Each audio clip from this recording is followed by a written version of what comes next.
So hi friend అందరికీ. నేను 14th అంటే సండే ఆఫ్టర్నూన్కి ఊటీ వచ్చామన్నమాట. ఇదే మేము ఉంటున్న place rose park residency. So మీకు ఎలా ఉంటుందో మేము తీసుకున్న room and place and surroundings ఎలా ఉంటాయో చూపిస్తాను. ఇది ఎంట్రన్స్ ప్లస్ పార్కింగ్ అనమాట.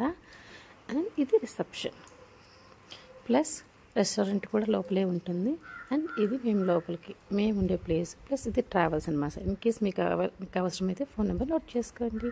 అండ్ ఇక్కడ నుండి పైకి వెళ్ళాలి. ఇది ఊటీలో మనం చూడాల్సిన ప్లేసెస్ సైట్ సీయింగ్ అనమాట. సో ఈ ప్లేసెస్లో మనం సెలెక్ట్ చేస్తే వాళ్ళే ట్రావెల్స్ ద్వారా తీసుకెళ్తారు. సో దాని గురించి నేను ఇంకొక వీడియో చేస్తాను. అండ్ మనం ఉంటున్న రూమ్కి వెళ్దాము. సో మాకు ఆల్రెడీ కింద రూమ్ ఇస్తే మేము దాన్ని క్యాన్సిల్ చేసి పైకి అయితే వెళ్ళాము. దానికి రీజన్ కూడా చెప్తాను. సో మనమైతే ముందు పైకి వెళ్దాము. పైన మాకు ఇచ్చిన రూమ్ చూసినట్లయితే 106 అనమాట. సో రూమ్ దగ్గరికి వచ్చేసాము. సో ఈ రూమ్ అనమాట. ఈ రూమ్ చూసే ముందు మేము కింద క్యాన్సిల్ చేసుకొని పైన ఎందుకు రూమ్ తీసుకున్నాము అనేది చెప్తాను. పైన ఎందుకు తీసుకున్నామంటే అక్కడ నుంచి ఒక్క ఫ్లోర్ పైకి వెళ్ళినట్లయితే రూమ్స్ ఏమి ఉండవు. వ్యూ కోసం అనమాట. ఊటీ వచ్చినాక జస్ట్ రూమ్లోనే ఉంటే ఎలా ఏం బాగుంటుంది చెప్పండి. వ్యూ చూడాలి కదా ఖచ్చితంగా. సో వ్యూ అసలు ఎలాంటి వ్యూ మా రూమ్ ఉందో చూద్దాం. ఇదైతే టెర్రస్ అనమాట. మేము ఉంటున్న కాటేజెస్కి పైన టెర్రస్. సో పైనకి వస్తే వ్యూ ఇలా ఉంటుంది. మీకు కనిపిస్తుంది కదా, ఆ ప్లేసే rose garden, government rose garden అనమాట. సో మేము రోజ్ గార్డెన్కి చాలా అంటే చాలా దగ్గర, జస్ట్ వాకబుల్ డిస్టెన్స్లో ఉన్నాము. సో అందుకని ముందు ఇచ్చిన రూమ్ని వద్దని పైకి వచ్చేసామన్నమాట.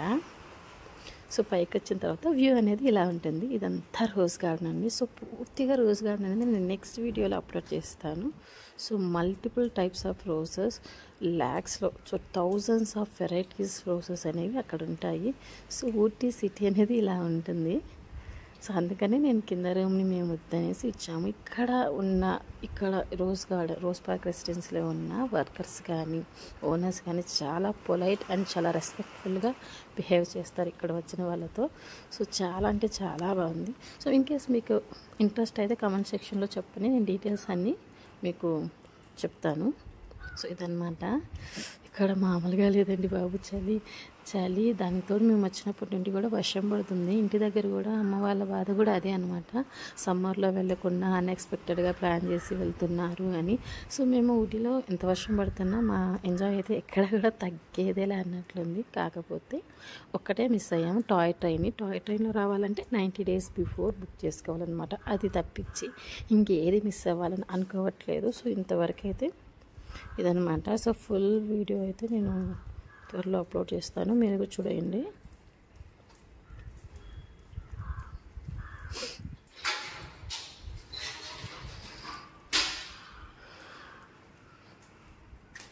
అంతే అండి, ఇంకైతే వెళ్ళిపోదాం కిందకి. ఎందుకంటే ఇంకా మనము చూడటానికి వెళ్ళాలి కదా. సో టెర్రస్ని అయితే లాక్ చేస్తాను. ఇక్కడ రూమ్స్ తీసుకున్న వాళ్ళకి సో వాళ్ళు వెళ్ళి చూడటానికి పర్మిషన్ ఉంటుంది, ఎప్పుడైనా వెళ్ళొచ్చు అనమాట పైకి. సో మనమైతే కిందకి వెళ్ళి మేము పైన తీసుకున్న రూమ్ ఎలా ఉంటుందో చూపిస్తాను అండి. సో ఆల్రెడీ మా పిల్లలు అయితే లోపల ఉన్నారు. రూమ్ ఓపెన్ చేయగానే 106 ఇచ్చారు కదా. సో కీ అనేది మనము అందులో పెట్టగానే పవర్ వచ్చేస్తుంది. సో ఇదనమాట. మా పిల్లలు హాయ్ చెప్తున్నారు. అండ్ మాకు ఇలా చాలా బాగా ఉంది, మాకు సరిపోయింది. ఓన్లీ మా ఫ్యామిలీ వరకే కాబట్టి సో ఫ్యామిలీలో మెంబర్స్ పెరిగే కొద్దీ రూమ్ సైజ్ పెరుగుతూ ఉంటుంది. సో మాకు చాలా బాగా అనిపించింది. మాకు కింగ్స్ నార్మల్ డబుల్ కాట్ ఒకటి, సింగిల్ ఒకటి ఇచ్చారు. అండ్ టీవీ ఫెసిలిటీ కూడా ఉంది. అండ్ అన్ని చోట్ల హాట్ వాటర్ ఫెసిలిటీ ఉంది. అండ్ ఇదైతే బాల్కనీ అనమాట. ఈ కటను వెనక సైడ్ బాల్కనీ. సో బాల్కనీ నుండి చూస్తే మనకి మేము తీసుకున్న రోజ్ పార్క్ రెసిడెన్సీ యొక్క ఎంట్రన్స్ ఇంకా పార్కింగ్ ప్లేస్ ఇవన్నీ కూడా కనిపిస్తాయి మంచిగా. ఈ రూము మేము ఫస్ట్ రాగానే మాకు ఇచ్చిన రూము. ఈ రూమ్లో కూడా ఎటువంటి లోపాలు లేవు, చాలా అంటే చాలా బాగున్నది. సో చాలా క్లియర్గా మంచిగా రాగానే అన్ని సదుపాయాలు, టవల్స్, షాంపూ, సోప్ ఇంకా అన్నీ మనకి నీడ్స్ ఏవైనా ఉంటాయో అన్నీ ప్రొవైడ్ చేస్తున్నారు. హాట్ వాటర్ మనకి ఎన్నిసార్లు కావాలైనా కాల్ చేస్తే రిసెప్షన్ నుంచి తెచ్చి వాళ్ళే ఇస్తారనమాట. సో మీరైతే ఫాలో